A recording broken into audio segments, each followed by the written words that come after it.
প্রিয় ভিউয়ার্স, আসসালামু আলাইকুম। আপনাদের মহাভাগ্নি এগ্রো ফার্মস অ্যান্ড এগ্রিকালচার এর পক্ষ থেকে আপনাদেরকে আন্তরিক অভিনন্দন ও শুভেচ্ছা। আশা করি সবাই ভালো আছেন, সুস্থ আছেন।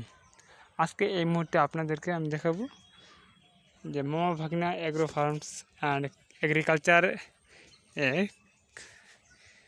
পেঁপে বাগানের আজকে পেঁপে ফুল আসার পরে 2 মাস পরে ফুল আসার পরে যে চিত্র যা করণীয় তা দেখাচ্ছি।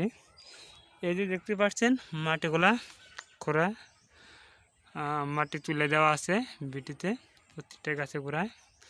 সেটা হলো এখানে জৈব সার ও বিভিন্ন ধরনের রাসায়নিক সার দেওয়া আছে, যা ফুল আসার পরে অনেক কার্যকরী। এই যে ফুল আসছে দেখতে পাচ্ছেন।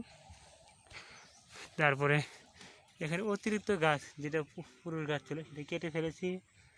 এখানে একটা গাছ, এটাতে ফুল আসছে দেখতে পাচ্ছেন। ছোট্ট গুটি বেরো আছে। তো এখানে একটা গাছ প্রথমে সারিতেই এই যে অতিরিক্ত গাছ কেটে ফেলেছি।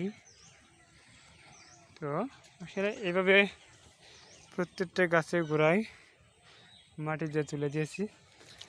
এখন আমি স্প্রে করছি ইমিটাফ 20 স্প্রেয়ার, যেটা আমার গাছের ফুলকে ধরে রাখবে, ফুল নষ্ট হবে না, ফুল ঝরে পড়বে না, পোকায় আক্রমণ করতে পারবে না। এই কারণে